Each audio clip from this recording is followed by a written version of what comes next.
What's up, and welcome to Music Hustlers Podcast. My name is Kenny, and today I'm excited because I've got my boy, Anfe from Then It Hit Me. Awesome pop punk. I don't want to say pop punk, but awesome rock band with some screams and some. Let's go with Easycore. Easycore. The biggest question, actually, Anfe, that I have for you today, since you play, because I'll be honest, man, I haven't listened to Easycore since I was like A lot of people haven't. 23, and I just wanted to ask, is Easycore dead? You know, I don't know if it's dead as much as I think it's dormant. I think it'll roll back around like a lot of things do. Like Newfound Glory was really cool for like 5 years, and they went away for like 10 years, and then they came back and was like, Newfound Glory's around. And I don't know if there's so much Easycore as they are pop punk, but they have elements in their music that's kind of like heavy, and then like the whole like Chunk No Captain Chunk phase, and like that was a thing for a while, and then they went away, but they're coming back, and I think it'll move back. It'll shift back. No, I feel that, man. I see like there's kind of shifts in the music industry overall, you know, as music evolves. Like we get to a certain point where like we're like, okay, we kind of reached the peak of this specific genre. Let's kind of play with it now and see what we can do with it.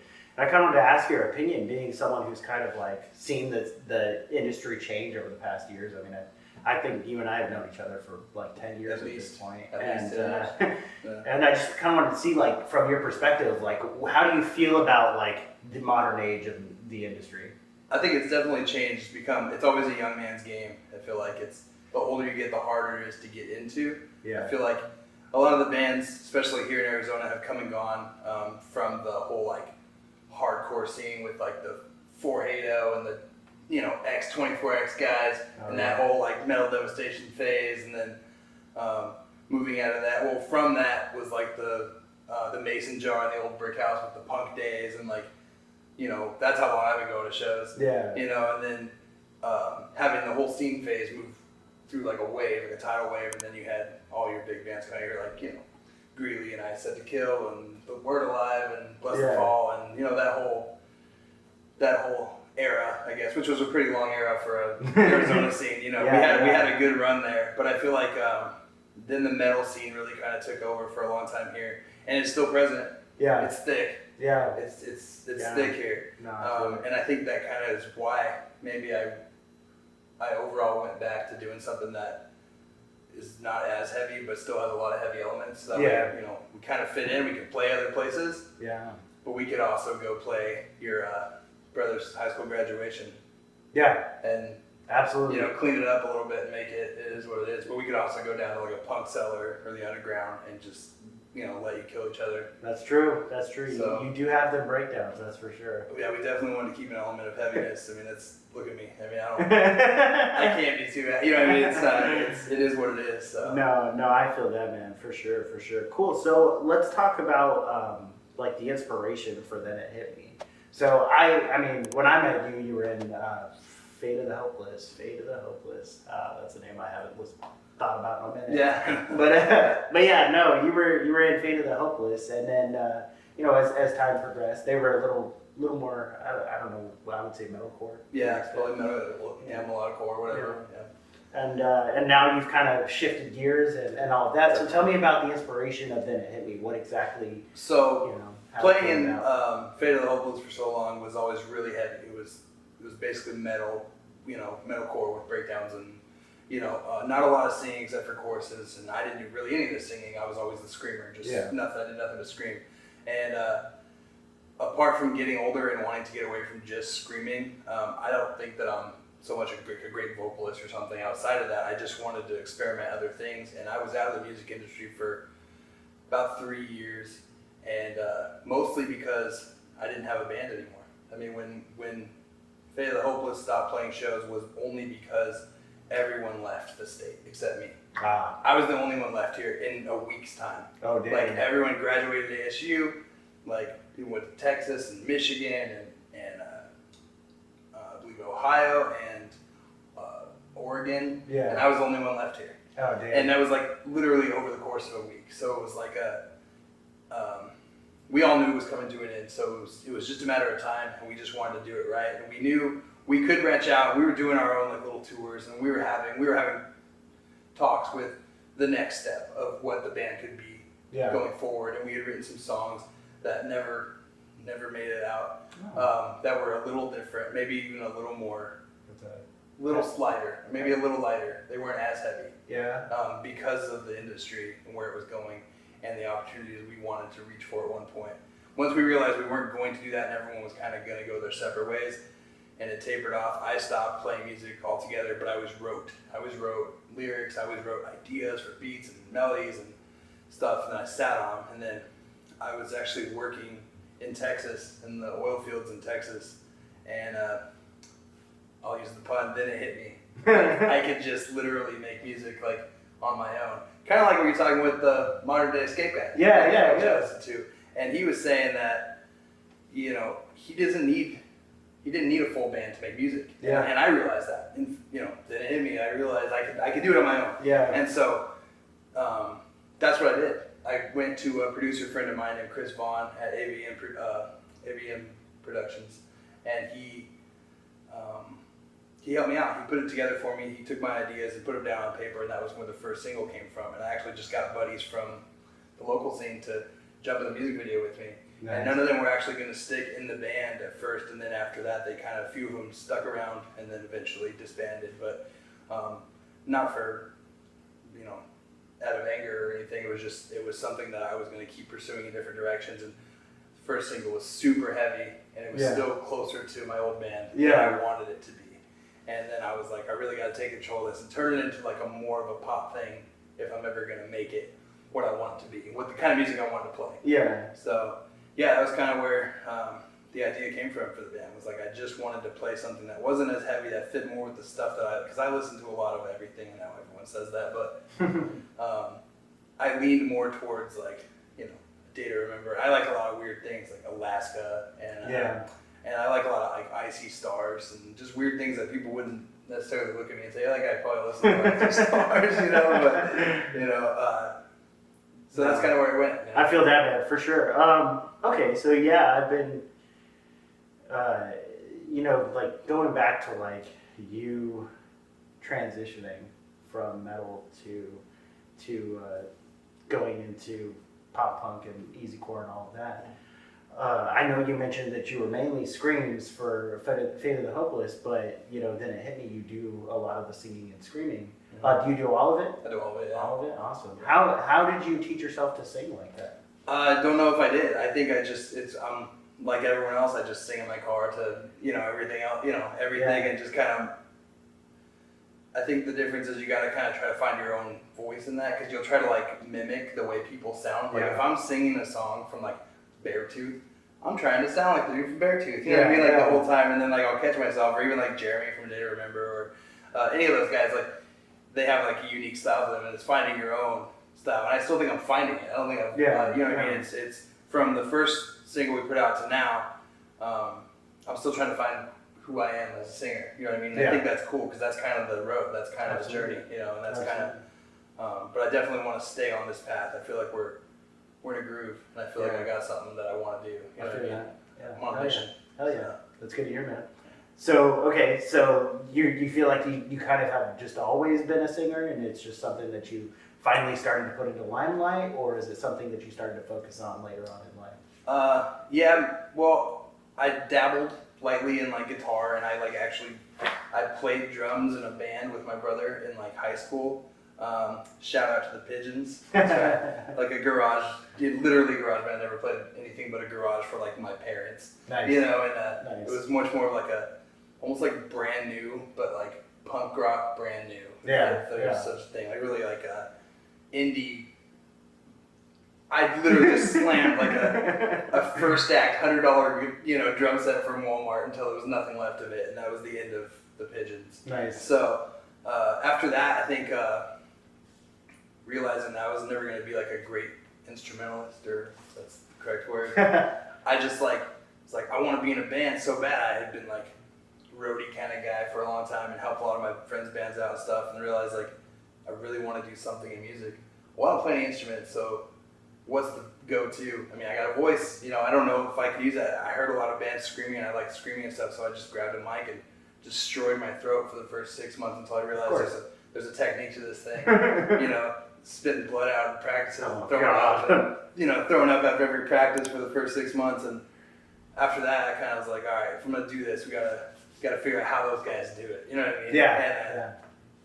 You know, grew from there as a screamer, and you know, so that was awesome. Cool, man. So you talked earlier about your, you know, first release and then all the way up to your newest release and everything that you guys are doing now.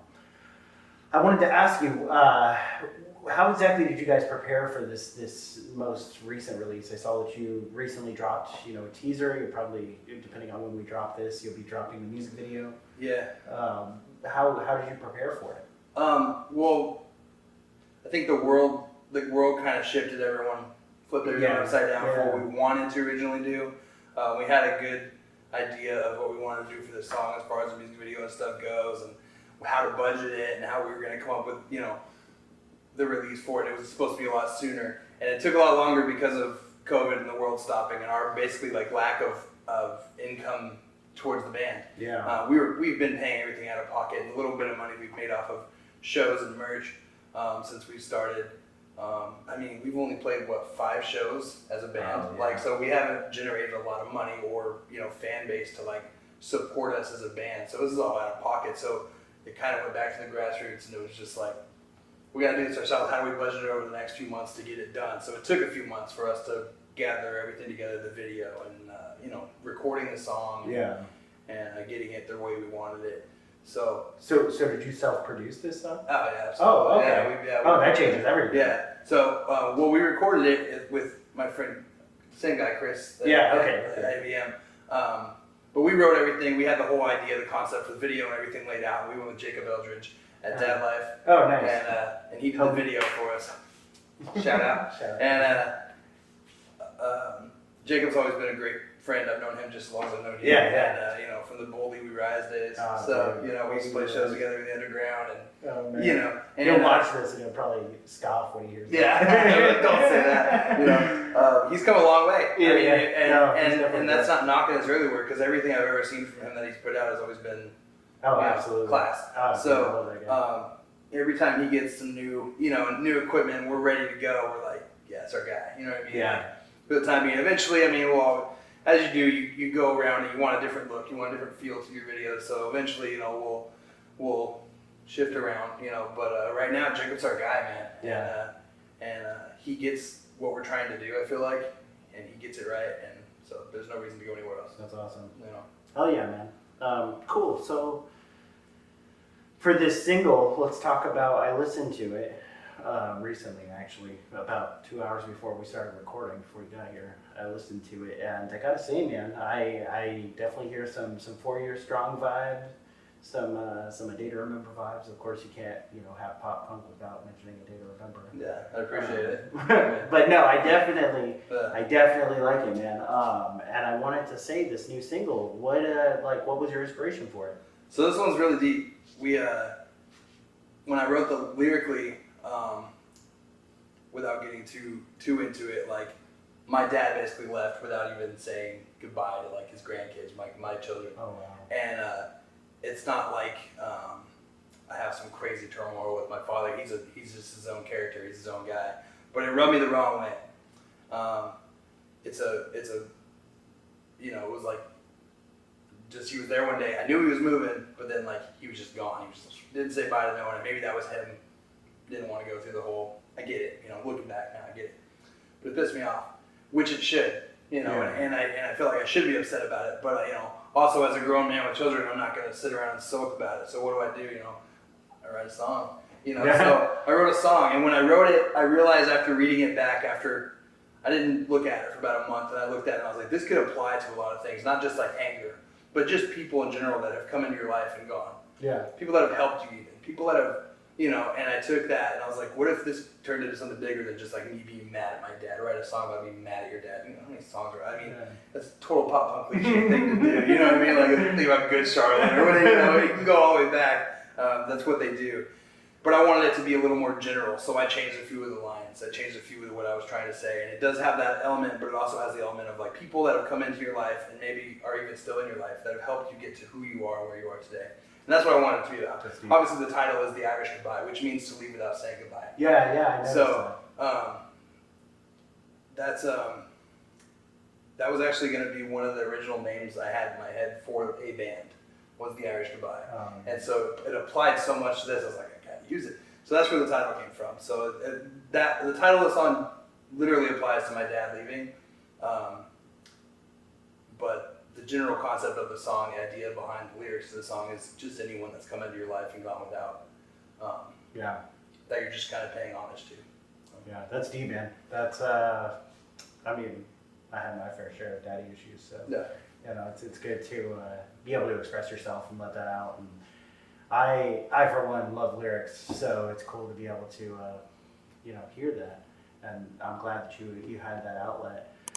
Speaking of outlet, why music? Why did you choose music in life? I think music for me, like everyone says, like, oh, music's always, you know, been a part of my life. I think everyone's got, and who doesn't like music, you know? But I think growing up, music was like kind of like an escape for a lot of things. I was never really good at school. I played, you know, a little football when I was little and stuff. I was never really, you know, like good at football, or never really was put into it. No one pushed me to be a football player. No one pushed me to be anything. No one pushed me to be anything. Like my situation growing up was no one pushed me to do anything. I could have been on the street. I could have had a needle in my arm. No one really pushed me not to do things like that. But I never did. You know, I just always found my outlet. My outlet was, as I said before, I was 12, 13 years old in 7th and 8th grade, and I'd go to school all day at like Palo Verde Middle School. Shout out to the middle school. And then I would go to like the Mason Jar or like the old brick house to see like the Casualties or Rancid or the Exploited or, you know, lower class brats, and just get my head beat in by like these neo-Nazi dudes with like fucking big boots. But I was like bigger kid because, you know, I'm a big guy, but not at that age. You know, and I remember I had like an eyebrow piercing, and I went to go see like Rancid. And I left, and I didn't even know it had been ripped out of my head. Oh my god! And I thought I was sweating, and it was all blood. My whole shirt was caked in blood. And someone was like, "Right on, man!" outside of the brick house, and I was like, "Thanks, bro." And I didn't have a clue what he was talking about, you know. So awesome. Music's always been my outlet for like skateboarding. Like I'd skate with my friends, and always headphones in, or big, you know, big clumpy headphones on my head, and it was a lot of punk rock, and then like I listened to a lot of like weird country stuff, or like psychobilly music, or anything like skating was into. And then I got into like hip hop for a while, you know. And my brother was into a lot of indie music, like Brand New, or, you know, early Taking Back Sunday stuff, and the classics, you know. I love old TBS, man. So I'd go around with him because he'd take me to a lot of concerts, and like my first show, big concert was actually like the Spice Girls. Oh, that's it. Yeah, like with my sister and my brother. Like she got tickets, and she's like, "I want to go." I was like, "Sure, I'll listen to the Spice Girls," you know, whatever. I was like 12, you know, whatever. And then, you know, I just fell in love with the live show more than anything, and that's what music really did for me, was the live show. Just always being in the crowd and always like looking at the stage, saying, "One day, you know, one day." Yeah. And I feel that, man. Cool. So, speaking of live shows, how are you feeling, man, during this where we don't have live shows? It's definitely a break check. You know, it's definitely like for everyone, and I understand it's for everyone, and that includes venues. People are hurting. Like the bands are at the forefront of what's you see on stage, but everything behind that stage. Yeah. From the promoters to the venues to everyone, the booking agencies, everyone's screwed right now. Like, and as a band on our level, and such, like, we're just starting out, like, we've had not such a hard time. It's just been kind of like, you know, for us, it's like, damn, you know, but people are hurting, so it's hard for me to really complain, you know, to hear me bitch about it. No one wants to hear me bitch about it. You know, like, what do you do? What did it cost you? Nothing. You know what I mean? Like, it is what it is. But we were just starting to get our momentum. I feel like, you know, our 5th show, we were starting to try to branch out and go a little place. We went up north to play Prescott, met some friends up there, planning on coming right back. We were looking to, you know, play a Cali show beginning of the summer, A lot of things that were lining up fell through the cracks, like for everyone else. And we're ready to go. I mean, we actually have a thing. We're gonna do a live thing. I don't want to talk too much about it because I don't know how much he wants me to talk about it. But we are gonna do like a live performance thing coming up for one of our buddies, and I want to plug it so bad. You know what? I think he let me plug it. So there's a new venue coming up north in Prescott. Oh, nice. And it's called The Den. And my buddy Steven and his band Norwal. I don't know if you heard of Norwal. Oh, yeah, I've heard. Yeah. So Steven from Norwal. Oh, Steven. Yeah. I know. So Steven's got this venue coming called The Den, and it's fantastic. Yeah. Everything I've seen looks fantastic. That's so we're going to do something for them to help them promote the opening of it. To try to get things back up and running for them. Because it's also a coffee shop and a skate park. Oh, damn. That's it. Yeah, it's awesome. Dude, so I got family in Prescott. I have to go out there. And if I'm not mistaken, the whole back of it is like a music studio. Oh, dude, that's so great. It's like an all-in-one. Yeah, I'm pretty sure because he's got the dude. They're gonna crush it. They're gonna crush it. Yeah, and I'm so happy for them. So anything we could do to reach out, they reached out, and anything we can do to help them, we're gonna do. Absolutely. Because they're our boys, and that's what we want to do. If there was a way for us to do it down here, no one's asking us down here to do anything because there's a lot bigger bands down here. They're our boys, and they want help, and we're gonna help them if we can. And, I feel that. And that's what it's all about, man. It's all about just helping your boys, help the community grow, man. Absolutely. Help everybody support each other, and we can grow together, in my opinion. At least that's what I believe. Cool, man. So let's go ahead and wrap this up. Yeah, I like to end every interview with one specific question, and that is, if you had a piece of advice to give to a new hustler, someone who is just trying to break into the music industry, trying to start a band, trying to start a recording studio, whatever it is, what would that piece of advice be? For the music industry, I'd say that make sure that you have the right mindset that it's not going to be easy. No one's going to want to help you. You have to prove what you're about before anyone will even give you the time of day, honestly. And that goes for everything. That goes for producers. If you want clients, you're going to have to do it probably for free or really cheap at first. Video, photography, you always got to build a portfolio before anyone takes you seriously. That goes with music too. 100%. We only have 6 songs, and while we've been making music as a band for 2.5 years now, we only have 6 songs. And a lot of that is because it's such a slow process, but getting the right sound is important. Finding who you are, whatever that is, as a producer, because producers have their own sound. I mean, True. People know who Joey Sturgis is, and those kind of guys for a reason, because they have their thing. They have a general sound. Andrew Wade, and that's what you gotta look for. You gotta find you. Yeah. Find out what makes you unique to you before because you get really one shot. Yeah. For who you are. Like once that's out there, that's who you are. First impressions mean everything in the industry, and that's it. And it's hard to go back, especially unless you change your name and change your entire interface of what you're doing. You're not gonna get a second shot. Yeah. So keep that in mind.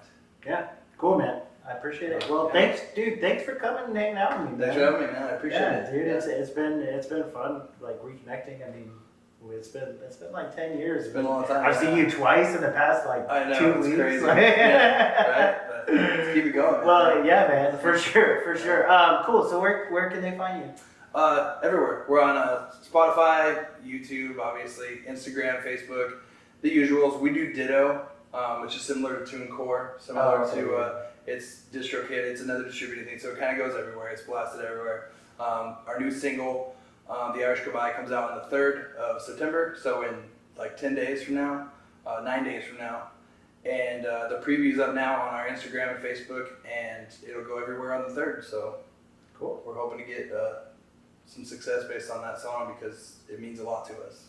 It's a deep one. Absolutely. So yeah. Well, I'm glad to have you, man. I'm glad to hang out, glad to talk to you about your life and business and just kind of what's going on with your band. So I appreciate having me. Yeah, dude, definitely. Hustlers, thanks again for hanging out with me and Anfe from Then It Hit Me as we talked about all kinds of things. I always say that and then I don't know what we talked about because I'm like, oh man. Think about the things we talked about. Yeah. Thanks for saying things. Thanks for hanging out.